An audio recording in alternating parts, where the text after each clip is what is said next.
As November draws to a close, unfortunately, we've reached the end of Animation Month here at Vader Reviews, but no discussion of animation will be complete without a little anime.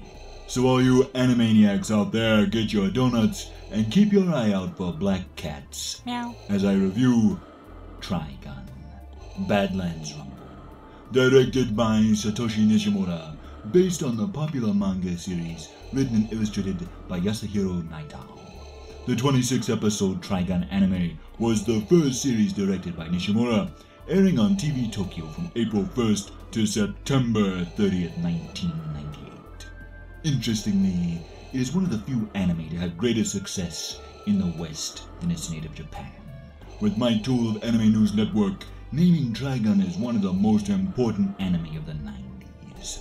Due to its popularity in North America and the constant request for more Trigun by fans, Madhouse decided to greenlight a feature film based on the property. Trigun Badlands Rumble opened in theaters in Japan on April 24th, 2010. The film was also shown at SakuraCon in Seattle, Washington the same year. The plot of the film is simple. A classic revenge tale set on a desert planet with two suns. Sound familiar? The name of the world is Planet Gunsmoke, as a reference to the classic TV western from the 60s. And even though they borrowed the twin sunset imagery from Star Wars, I can't help but feel a little nostalgic every time I see it.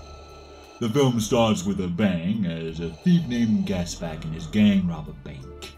During the heist, we are introduced to our gallant hero of the picture, Vash the Stampede, who is crying and making a scene because someone stepped on his last donut. At first glance, Vash may seem like an idiot, but what makes him a compelling character is that he's the most dangerous gunfighter on the planet. But he holds all life sacred, so he will do whatever it takes to protect people, even saving Gasback from his own men. He'll act like a fool to try and defuse violent situations, but like a transformer, there's more to him than meets the eye. He also has an obsession with donuts, and unfortunately for Vash, trouble seems to follow him wherever he goes. The opening of this film is brilliant. Not only is the robbery comical and exciting, we also learn everything we need to know about Gasback and Vash in the first scene. One of the many things I love about this film is the art style. Remember the 90s, when everything was extreme? And comic book characters were drawn with 20-foot capes, crazy ponytails, and ridiculously huge weapons. Well, those days never stopped in Japan. They still draw bizarre, colorful characters with over-the-top hair and costumes, and exaggerated features, and I absolutely love it. Back to the movie. 20 years have passed, and Gasback's old gang have done pretty well for themselves. Kane, the ringleader, even runs his own city. But this is a revenge tale after all, and Gasback has just been biding his time, so he can steal everything they've spent a lifetime building to pay them back for betraying him. Kane has hired hundreds of unsavory bounty hunters to protect his town from Gasback, who has been destroying his old gang's lives one by one, saving him for last. He's also taken out a hefty insurance policy on a large bronze statue of himself, which is where the two fan favorites, Meryl Streep and Millie Thompson of the Bernard Lee Insurance Agency, come into the story. Unfortunately, they are relegated to little more than side characters in the film, however, as the story focuses on Vash, Gasback, and a mysterious girl named Amelia, who is also looking for revenge. The once peaceful town is now turned to a wretched hive of scum and villainy, with trigger-happy bounty hunters everywhere you turn. So let's see, desert planet with twin suns, a town full of bounty hunters. All we're missing is Boba Fett and Greedo, am I right? Where this film truly shines is with its ridiculous action sequences. The mixture of comedy and action have always been a staple of Trigun, but with a film budget, everything has been dialed up to 11.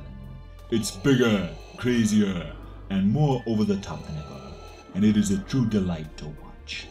You even have a staple of all westerns, a massive saloon brawl. This scene is the series creator Yasuhiro Naito's favorite sequence in the entire film, and the number of characters fighting on screen is mind-boggling when you consider someone had to draw every single character by hand. The chaos of a town-wide gunfight with hundreds of bounty hunters is a frenetic masterpiece, The desert car chase seems like something out of Fury Road, and the final showdown of the picture is pure adrenaline. Another fan favorite character to be featured in this film is a traveling preacher/gunman, Nicholas D. Wolfwood. Now, I can't go into any more details about the plot because I don't want to spoil the film for those who haven't seen it. But the beauty of this movie is that it feels like an extended episode of the original anime series.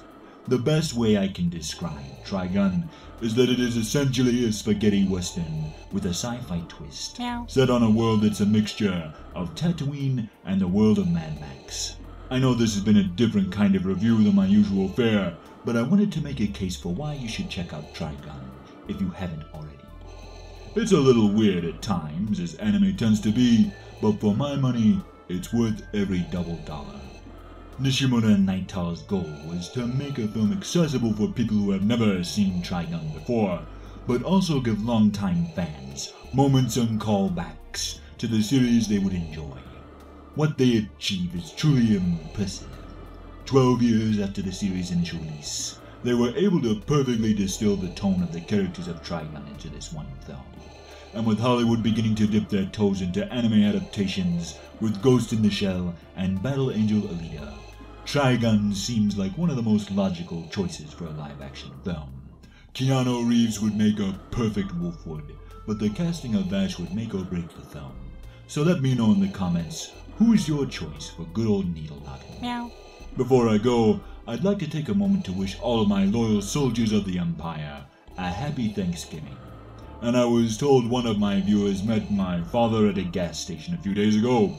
He also told me about your Dark Lord license plate, and that, my friend, is pretty wizard. Be sure to spread my words across the galaxy and induct your friends and family into the Empire.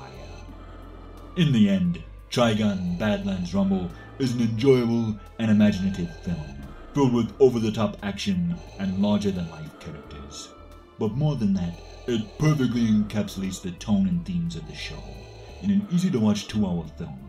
So if you've never watched anime before, it's a great way to take Trigun for a test drive, as it were, before sitting down to watch all 26 episodes of the series. So for its memorable characters, thrilling action sequences, gripping story by Yasuhiro Naito and Satoshi Nishimura, classic 90s art style, and breathtaking animation, I give this film 5 out of 5 Death Stars. Trigun Badlands Rumble is impressive. Most impressive. This has been Vader Reviews. Be sure to like, comment, subscribe, and hit that bell for notifications. And follow me on Twitter @Vader Reviews. Join the Empire today. You do not yet realize your importance. Share these videos, and together we will rule the internet. And always remember, love and peace! Love and peace!